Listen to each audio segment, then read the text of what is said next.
C'est peut-être le premier réseau francophone au monde d'écoles avec 400 000 élèves et 700 établissements environ, ce qui est considérable.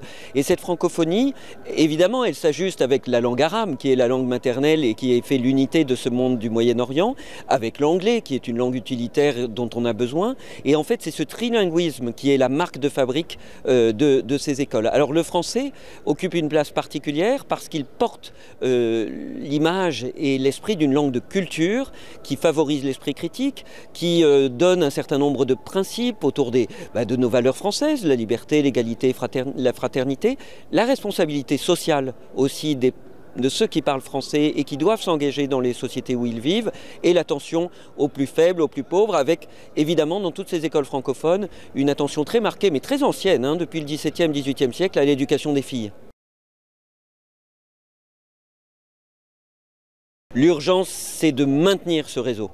C'est que les écoles, chaque matin, puissent ouvrir aux élèves qu'elles accueillent. Ça, c'est la première urgence et c'est un travail sans cesse recommencé à cause de ces crises multiples.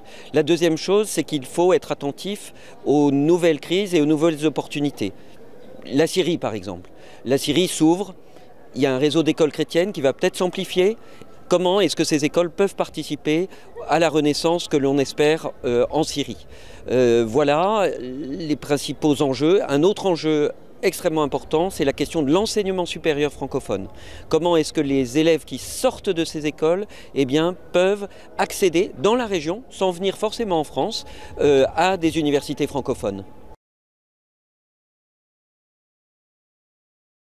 Depuis 5 ans, nous avons pu aider chaque année 250 écoles environ dans toute la région, depuis le Liban, la Syrie, jusqu'à l'Égypte, jusqu'à l'Irak, jusqu'au territoire palestinien.